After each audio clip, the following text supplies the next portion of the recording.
Это было неожиданно.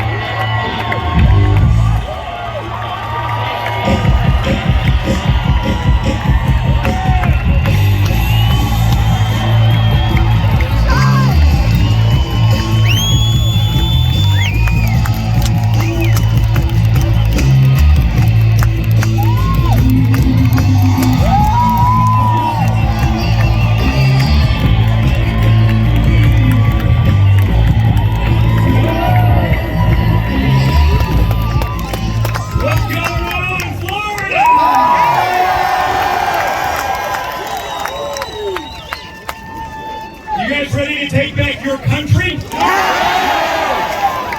Have you guys had enough of the crap? Did any of the garbage they've been selling you in the media from the Democrat Party actually work? You're right. And guess what, boys and girls? You aren't the only ones that feel that way. Across America, people are waking up. They see the garbage that they've been sold. They see the nonsense that's been pushed day in and day out. And more importantly, they see the priorities of today's Democrat Party, which do nothing for you and everyday, hard-working Americans. We want to kick off! Honestly, guys, I ask this question as I go around the country to people and independents and people who are even former Democrats or even left-leaning. And I ask them pretty simply, if you were trying to destroy America from within, what would you do differently than today's Democrat Party? Absolutely nothing. You do nothing different, and you see it. Because we saw what could be. We saw that under Trump. We saw it in the economy. We saw it on the world stage. Instead of being on the brink of war with Russia, we were signing peace deals in the Middle East. And today, you get the opposite. And they tell you, you should be grateful for it. They tell you they're doing such a wonderful job.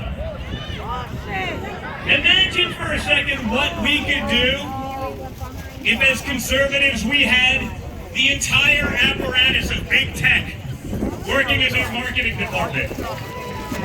All of social media, all of mainstream media functioning as our marketing department. Imagine what we could do. But we don't, and it's still close. We have none of those things because their ideas are terrible. On Tuesday, I need all of you to vote. Like your lives depend on it. Because they do. I want you to vote like your safety and that of your children and your loved ones and your grandchildren depend on it. Because they do. The Democrats want to release violent offenders. John Fetterman, the brain-dead potential senator from Pennsylvania, one-third of Pennsylvania's prisoners. Just let's release them back into your towns. How's that worked out so far? Ask the people of New York who worry when commuting to work about being pushed in front of a subway.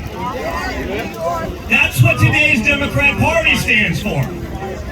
They stand for the science, which includes 9,476 genders. They stand for decency, which includes allowing 3-year-olds to make permanent bodily decisions to them. That kid can't get a tattoo for 15 more years, but they can change their gender on a dime. That's what we're up against, folks. And then you've seen it this week. Now, the Democrats, they want amnesty. Not just for illegals, but they want amnesty for everything they did for the last few years.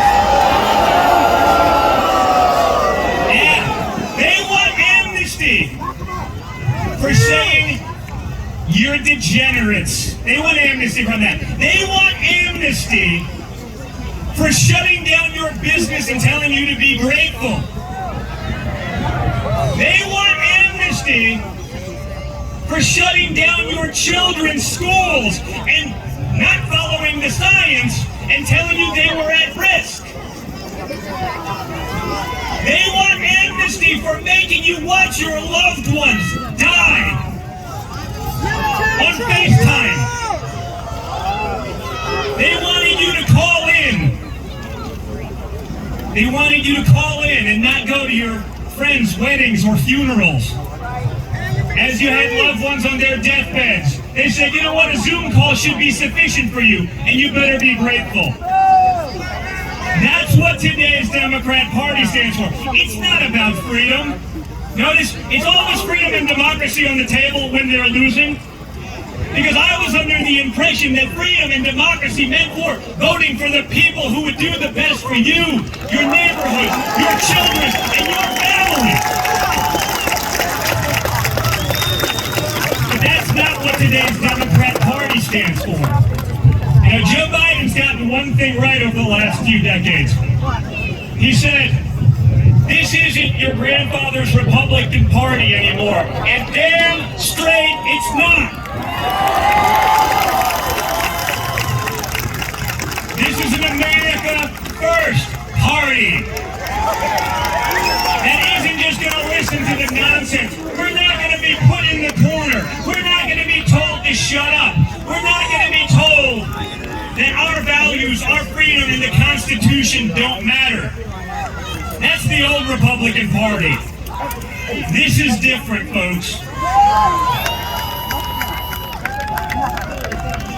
Guys, what we're fighting for, this stuff matters. I think we've seen the full extent of what they will do if we give them power. Thank you, sir. I appreciate that. You do, you know why? Because we need common sense. We love Trump. We love Trump. We love Trump. We love Trump. We love Trump. We love Trump. We love Trump. We love Trump. We love Trump. We love Trump. We love Trump. We love Trump. We love Trump. So luckily I pulled my littlest son, Spencer. I pulled him out of New York City, the People's Republic, and now he's going to grow up as a free Florida boy. What do you say? He says thank you, guys. That's not easy for a little man, right? You like Florida? You like these people?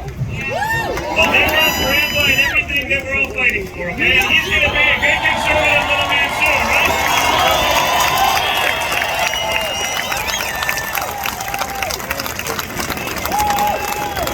But guys, right there is why we do this, okay? I can tell you, for me, it'd be a lot easier if we would have just shut the hell up and built buildings in New York City. We'd be invited to the cool person Christmas party. You know, all the celebrities that we used to have dinner with, we'd still have dinner with them. They wouldn't magically say, oh, I've never met this person. I was like, that's weird, we had dinner last week. But we're doing it for them because the things that we believe in, our values, our freedoms, they all matter. And guys, make no mistake, all of it is on the table on Tuesday. We need to overwhelm the nonsense. Just think about what we're up against. I mean, I used the Fetterman example earlier, but so I went after him last week because I believe that if you're going to be the United States Senator, you should have basic cognitive function. I mean, it doesn't seem that unreasonable, right? Like, to have a working brain, and so the media, they go after me and they say, he's an ableist, meaning he's racist against those with disabilities. I go, well, no. It's not like he's in a wheelchair and he can think, but he's incapable of forming a sentence. And they're like, it doesn't matter, because you know what? It probably doesn't. They'll put him in there, he'll vote however Chuck Schumer tells him to. You don't have to think, you just have to be able to show up and raise your hand. And since his comments on Roe v. Wade today, it doesn't seem like he even can do that right. But I'm sure they'll get a puppet, pull the string, raise the hand one way when it matters. But that's what we're up against. We're up against a Democrat Party today that doesn't believe that a United States Senator should not have mush for brains. Mush for brains should be 100% fine. That should be the Democrat slogan for 2024 because that's what they got us in 2020. We've seen what happens when you put someone with mush for brains in the office. And the answer is bad things. So I heard a lot about unity over the last couple years. Joe Biden's going to bring unity, and yet I watched the last two speeches he gave. One with that sort of fascist dictator red backdrop where he said 75 million Americans are the greatest threat to freedom and democracy that we've ever faced. Doesn't seem like a unifying message, but I guess the reality is he can't run on a good economy. He can't run on jobs. He can't run on, any sort of geopolitical positives because, they do admit that we're the closest we are to nuclear war since the Cuban Missile Crisis. Right? The same people that are okay sending $75 billion of your hard-earned taxpayer dollars to the Ukraine don't think we have $3 billion to finish the wall, to stop a humanitarian crisis, to stop a sex trafficking crisis, and perhaps most importantly, to stop the fentanyl scourge that's been killing our children and has turned every border state and every state into a border state. They don't care, but it's easy not to care when it's never really going to affect them. Right? They'll get around that. Their kids will be fine. They'll get on a woke board somewhere in corporate America and be just fine. It's you that has to pay for the nonsense. Your children that have to suffer in the streets of our cities as crime skyrockets and goes through the roof. And then they lie about the statistics and tell you otherwise. Then they pretend, well, no, we're moderates. And yet you look at their voting record, I'm not sure how a guy like Tim Ryan can be a moderate in Ohio when he is voting 100% of the time with the Biden-Pelosi agenda. No, guys, because there's no consequence to lying to you, the people. They've gotten away with it on that side.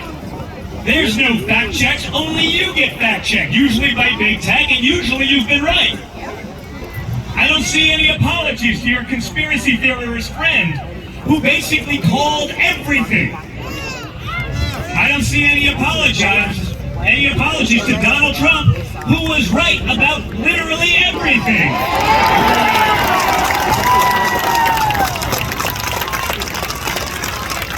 So guys, we need you to send that message loud and clear on Tuesday.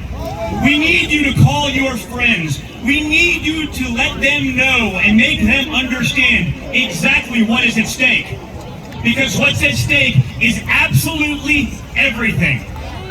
And what they will do, if we continue to give them power, will put us at a point of no return. If the last couple years hasn't sold you on that, as clear as day, then you haven't been watching, and I suggest everyone wake up.